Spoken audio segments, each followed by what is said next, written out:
Tonight on NAIT NewsWatch. Find out about the economic and population growth pressures and what the city plans to do about it.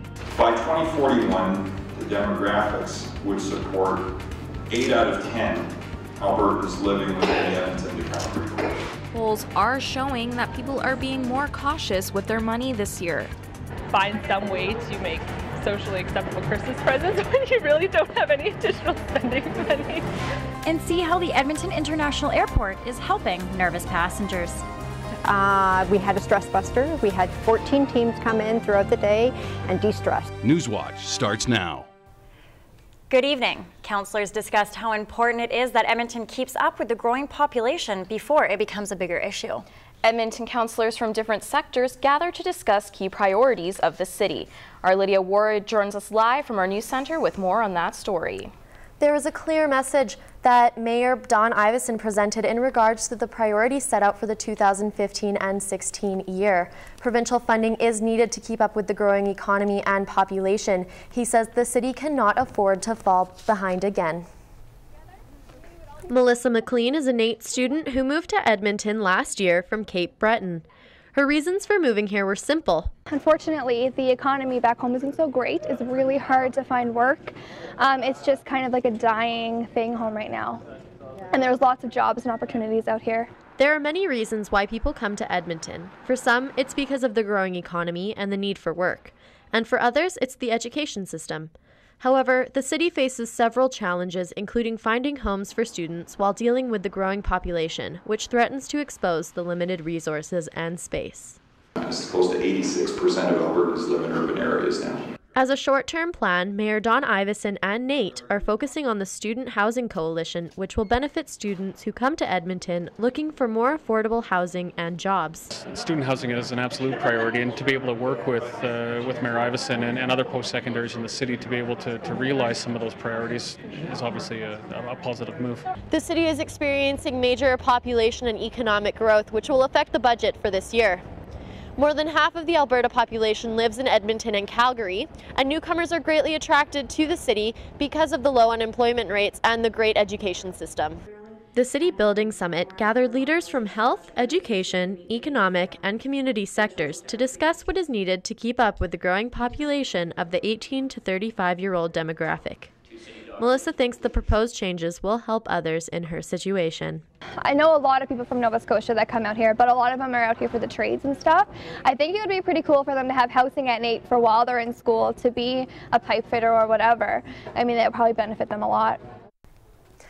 The priorities gathered at the meeting will be submitted to Premier Jim Prentice and taken into consideration for finalizing the budget.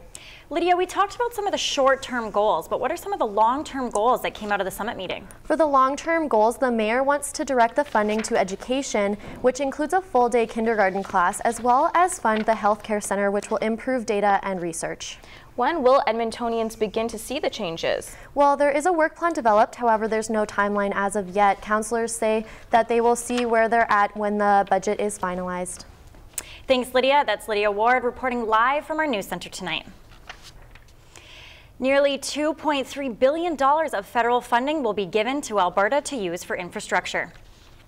Alberta ministers announced that the money will be given to the province from Canada's gas tax fund. The amount allotted will be decided according to the population of each city. If you're going to make investments in infrastructure, you need to be able to plan over a long horizon. That's what municipalities said to us. We're reflecting this in the 10-year commitment. It's also indexed, so the money will not lose value against inflation. That's built into the agreement we just signed today. The 10-year agreement gives the city a chance to plan long-term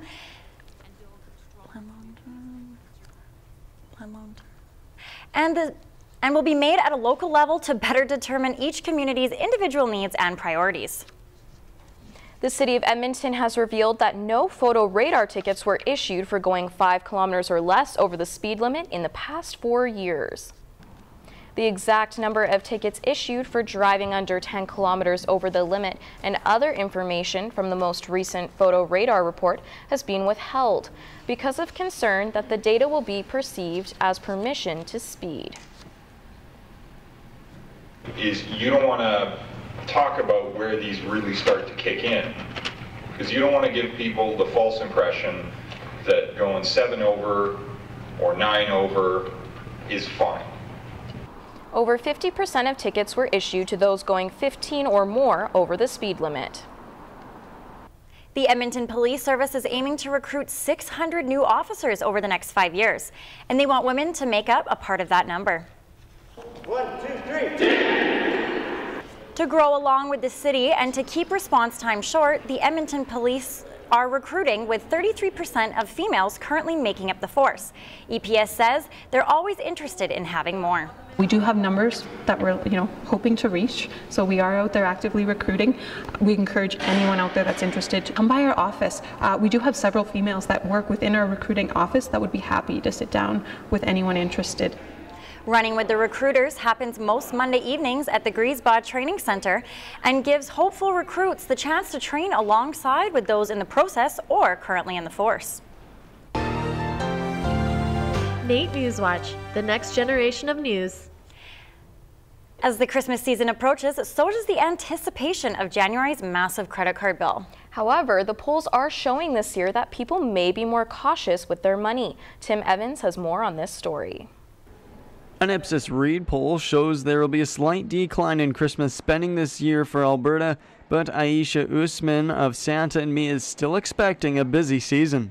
After the 20th of November, we're going to get crazy busy. Like we have, believe it or not, on this small portion of the kiosk, we have like 5 people working. And it's crazy busy. Christmas is always a big money-making season for retailers. Some even depend on it to stay afloat. But there's always that big question. How much will consumers spend? Field agent polls show Albertans spent about $1,025 on Christmas-related items last year, but that's projected to drop by 6% to $964 for 2014, making Alberta the third highest spending province in the nation. Having a job and a good paying job makes a huge difference, whereas you have to kind of find some way to make socially acceptable Christmas presents when you really don't have any additional spending money. Although Statistics Canada says Canadians are struggling with near record levels of debt, retailers are still optimistic about consumer spending despite their financial woes. People are still going to shop, they're still going to spend, even if they don't have money. They're still, borrow, credit cards, Visa. Still goes on. Christmas doesn't stop. Tim Evans, NAIT NewsWatch. Are you nervous when flying? The Edmonton International Airport is helping those passengers by introducing the pet therapy dogs. She like the water? Oh, she loves the water. Yeah. Adding the airport to the dogs' long list of work alongside hospitals, seniors' residents, and schools, these fabulously loving canines are here to help passengers de-stress before departing Edmonton, as well as put smiles on staff's faces. So we started a March long weekend. We had a stress buster. We had 14 teams come in throughout the day and de-stressed. After that, it took off, and Kane, the Doberman Pinscher here, was the first dog to come on a regular basis every Thursday. And then we have other volunteers coming in, Remy and Hope, that come in too, and just to de-stress passengers. They love it. Edmonton is the only airport in Canada with pet therapy dogs at the moment. They have currently had calls regarding the program from other major airports, such as New York City. Members of the Ahmadiyya Muslim community came together to stand against violence. Muslim for peace! Long live Canada! Muslim for peace!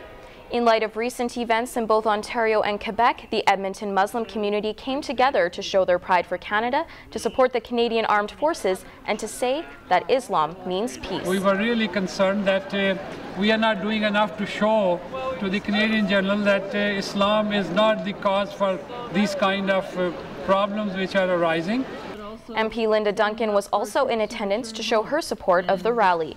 The Stop the Crisis campaign is also trying to raise awareness and is coming to NAIT on November 28th. For more information, visit stopthecrisis.ca.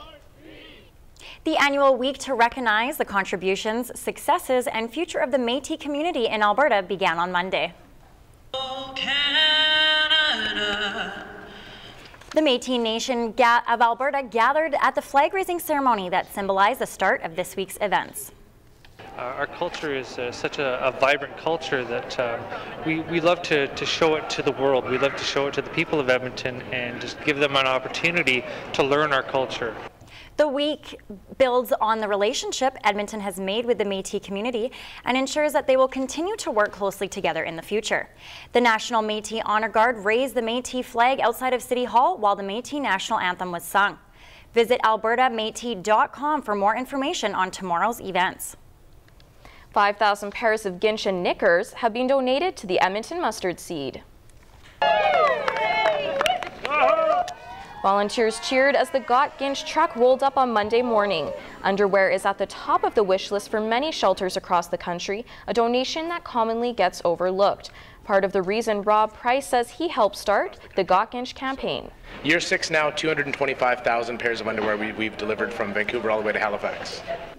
To volunteer or to make a donation to the city of your choice, visit gotginch.ca. Coming up after the break, we take a look at the reasons behind the Movember campaign. And what you can do to show your support for the cause.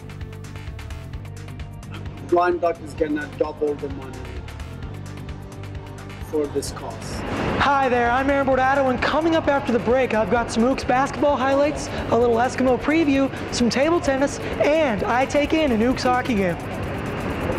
I'm Taylor Dennehy, and coming up in weather, I have some great news for you. We're going to be warming up over the weekend and all throughout next week.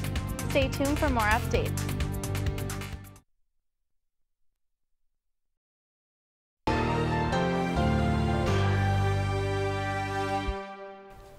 So Kara, this past week was pretty cold. I think I'm in the mood for some warmer weather. I could not agree more. Let's check in with Taylor Dennehy for an update on the weather. That's right. We started off our winter pretty chilly actually in the mid-minus teens. However, we will see some warm air coming down from the north to the central Alberta region, leaving Edmonton with a high of -5 and a low of -12 with some clouds. Calgary's a bit warmer. They have a high of -4 and only cooling down to about -10 for their daytime low. Mostly sunny skies there. It doesn't look like we'll get too much snow for this province, although Fort McMurray is a little bit chilly with a high of -11 and dropping down to a low of -14. Jasper looks a little bit cooler. They're going to be sitting around a cool -18 for their daytime low with some clouds and only coming up to about -7 for their daytime high.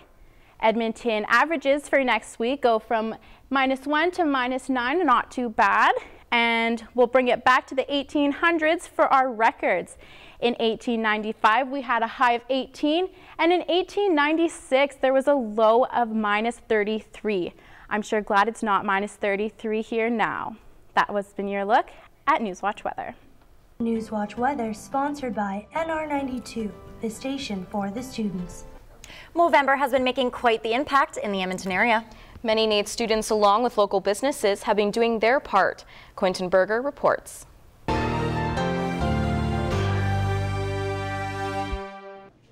With Movember in full swing, you can't help but notice the extra presence of hair around NAIT. For years, November has been branded as Movember, the mustache-studded campaign directed at men's health. Participants grow out their mustaches to help raise awareness and money for prostate cancer research.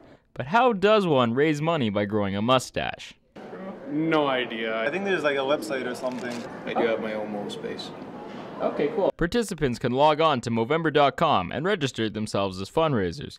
People can then log on to the website and donate to that person. Movember.com currently has over 3,000 active participants. According to Movember.com, an estimated 1 in 8 men are diagnosed with prostate cancer. Over 23,000 men will be diagnosed in Canada in the year 2014 alone. This makes research and early detection a top priority not just for individuals, but for local businesses and schools. Alex Hollaby of the Blind Duck raises money each year. This year, the Duck will be hosting a Movember-themed party on November 28th. Blind Duck is gonna double the money for this cause. NAIT is also doing its part for the cause, hosting Movember-themed events around campus. This group of radio and television students is also taking initiative with their promotions campaign, branding the hashtag #DoYouEvenStash? For more information about prostate cancer and what you can do to help, head to Movember.com. And while you're out there searching for the best mustache, just remember that what you're looking for might be right under your nose. Quentin Berger, NAIT NewsWatch. Joining us now for a look at sports is Aaron Bordato. So, Aaron, the Eskimos tomorrow are hosting the West semifinals, but it looks like it's going to be without their starting quarterback. Yeah, Mike Riley suffered that foot injury a couple weeks ago against the Lions, and it doesn't look like he's going to be ready to go for Sunday. Behind a resilient offense and a strong defense, the Edmonton Eskimos have overcome a lot this year. They'll have to face some more adversity one more time as the Western semifinals loom on Sunday. The team will once again be without starting quarterback Mike Riley as he went down with a foot injury back in Week 19. Backup quarterback Matt Nichols isn't new to these big games, though, as he's busy preparing for his second career playoff game for the Eskies.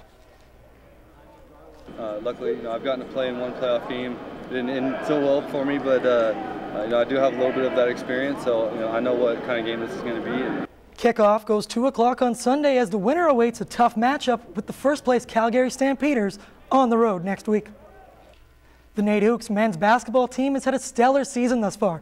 Going undefeated through their first 2 weeks of the schedule, the guys were looking to keep it going when they took on Lakeland College Friday night. The 4-0 Ooks hosted the 2-6 Rustlers in a game that had some potential to get out of hand quickly. Already 3-0 now as Adrian Curtis crashes the boards and throws a quick outlet pass to Donnie Moss, who drives basket for the hoop and harm in transition. Ooks heating up now as they pour in a set of back-to-back-to-back triples, capped off by this brilliant step-back jumper from Alvin Parker. Bang! Ooks up 17. Highlight reel stuff right here as first-year guard Wyatt Beaver steals the pass and floats it up to Adrian Curtis for the big two-handed flush. Third quarter action now as the Rustlers start to get it going from deep. Jordan Kelly would pour in a set of back-to-back 3 balls. Then it's Kelly with the nice dish inside to Stephen Jones, who finishes strong in the paint. Third quarter coming to a close now as defense leads to some quick offense as time expires. It's Connor Dolson making the ridiculous half-court shot, putting the Ukes up 45. Garbage time now as Alvin Parker drops it behind his head to Chris Mooney, who gets elevated and gathers his own rebound for the putback. Ooks take this one 111-48. Starting point guard Alvin Parker shared the team's motivation behind the big win. If we held them to 50 points, we get a free steak dinner tomorrow. So that's why we were playing so intense on D, like, man, we trying to eat, you know what I mean? So. The NAIT men's hockey team is once again enjoying a great start to the season. Currently in second place, the guys have been showing some unreal play as of late. They would showcase another great effort on the ice as they took on the University of Augustana Vikings here at the NAIT Arena. 1-0 Vikes now as goaltender Andy Williams forgets he's in charge of stopping the puck, and Kevin Carthy scores the easiest tap-in of his life. Jump to the second now, Ooks up 1 as Connor McLaughlin walks in and rips one top corner. 2-2. Ooks with a quick response of their own though, as Chris Lidsman fires one on net that gets tipped in front and somehow finds the back of the net. Ooks back in front. Now it's Captain Scott Feldnermeyer with the gorgeous no-look pass to Tyler French, who puts it in for his 6th of the year. The Ukes would take this 6-3, as after the game, Kevin Carthy spoke about the team's comeback effort. We kind of turned it on. After they scored, we kind of stepped up our game, so it was pretty good. And then we got rolling and, I don't know, just took over the momentum from there. Timo Boll, Wang Hao, Forrest Gump, fictional or real, these men changed the game of table tennis. Now, the men behind Edmonton's Table Tennis Club are trying to bring the game back to life here in our city. Every week, 4 times a week, for 12 months a year. That's the commitment from these table tennis enthusiasts here in Edmonton. With over 180 members now, the Edmonton Table Tennis Club is quickly gaining a lot of exposure for its fun but still competitive nature. Whether you play in your college dorm, in your friend's basement, or your uncle's garage, everyone's played table tennis. And then you come to this club and you realize, crap, there's a lot more things about table tennis that you need to learn to get a lot better.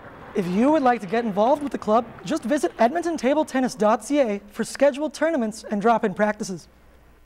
Ping pong, table tennis, whatever you call it, we've all played it, but we don't really know the technique behind the paddle. For this week's End Zone Challenge, I decided to test my skills against a former pro. I'm joined today with Greg Thomas, a former Team Australia table tennis member, and he's here today to teach us some table tennis. You ready? Absolutely, let's do it. All right. We started off slow as he taught me how to hold the paddle the proper way. Put your finger here and your thumb there. We played around a little, and then he showed me how to push and hit the ball on a proper forehand. And hit, and push, and hit. After I got that down, he taught me how to curve the ball and get some spin on my backhand. Push. You get your speed later when you've got your timing right. My pong game could definitely use some improvement, but I highlighted it all off with one single smash against a veteran. Yes, look at that. Hey? Well, Greg, it was an awesome time here at the Saville Center. Absolutely. I learned a lot. Yeah. How'd you think I do? Oh, I think you did pretty well, Aaron. I think you have a lot of potential there, and I hope you see you back here sometime. Well, thanks a ton, man. Thank you very much. Cheers. You too. Aaron, that backhand of yours was on point. Yeah, you know, I started out a little rusty, but I found my form. Well, local players better watch out. It could be the next up and coming. That's right. Coming up after the break, Kara and I had the opportunity to help inner city kids at lunch. We see what the E4C program is doing to help hungry children in schools around Edmonton. For many, it's the only nutritious meal that they may receive that day, so that's pretty sad. Hi, I'm Bailey Sheets, and coming up in entertainment, we take a look at how Edmonton is preparing for the holiday season. I got a chance to talk to the stars of Horrible Bosses 2, and a legendary play is being brought back to the Catalyst Theatre. I have all that and more coming up. Hair services provided by Salon and Spa Rocks. This week, Kara and I got the chance to volunteer at St. Francis Elementary School with the E4C lunch program. We served up some stew and rice and had a chance to talk to the kids.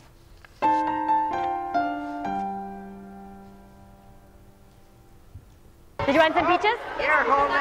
The E4C lunch program brings hot, healthy lunches to 10 high-need schools in Edmonton and feeds on average 2,100 students a day. Oh, it's a great feeling. As we know, many children come to school and they have not eaten a breakfast, and they also don't have a lunch. And you see, once the children are fed, they're calmer and they can concentrate on their schoolwork and not their grumbling tummies. E4C is always looking for both monetary donations and volunteers. Visit e4c.alberta.org for more information. A play has been brought back to the Catalyst Theatre this week. And we get a sneak peek into the upcoming movie Horrible Bosses 2. Bailey Sheets has more in entertainment.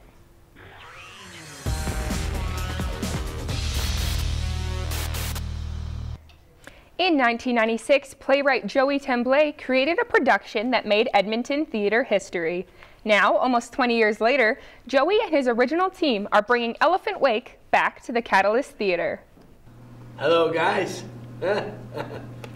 Tremblay takes on the rekindled role of now 77-year-old Jean Claude in a new production of his acclaimed play.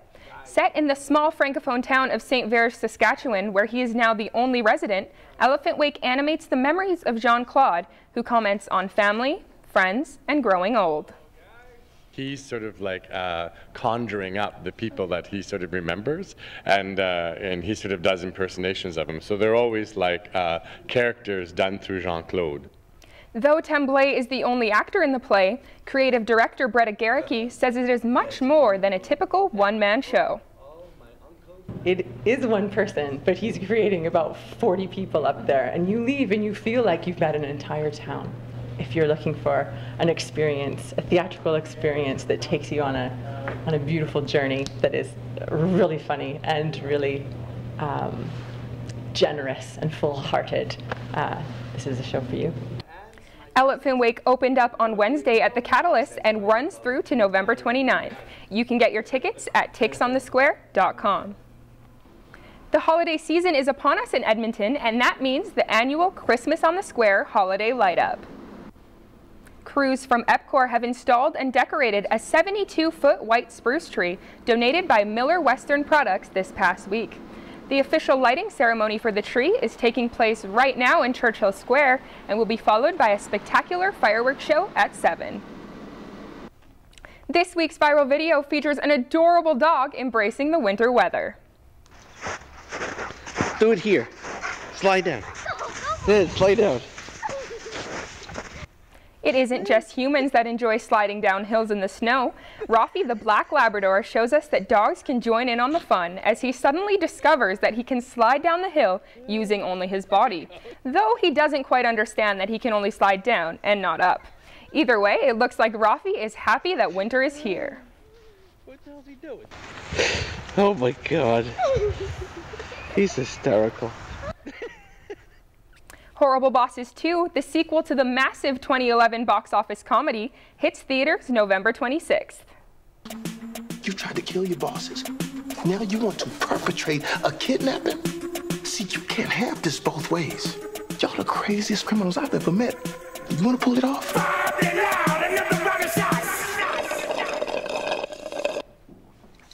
You gotta act like it.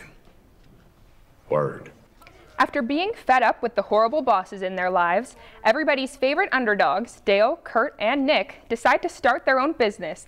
But things don't go as planned because of a powerful investor, prompting the trio to pull off a wildly misguided kidnapping scheme.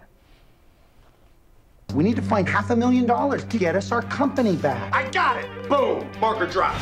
Kidnapping. That's kidnapping. With one more P it is. That's kidnapping. I got a really cool opportunity to talk with the stars of the film, Jason Bateman, Charlie Day, and Jason Sudeikis, about the movie. I genuinely liked it even more than the first, so I'm actually feeling kind of bullish. If people see it the way I see it, they're going to be very happy with this one. So I'm feeling good. Kidnapping is off. No, it's on. No, it's off. Okay, I think I'll call the police. This little one assaulted me. As actors, it was really fun for the three of us to get back together again. We enjoyed each other's company. We had such a great time making the first one. And as characters, it's a terrible thing for the three of these people to get back together again because they keep getting themselves into some serious trouble here. Who are you texting? Texting my lady. I don't check in. She goes crazy. The pressure gets released the second you start working, and the harder you work, the luckier you get. And yeah, we just had a good time making each other laugh and trying to have the thing make sense. It was super cool to be able to talk to those actors about the movie. Again, Horrible Bosses opens up on November 26th. I'm Bailey Sheets, and this has been your look at entertainment.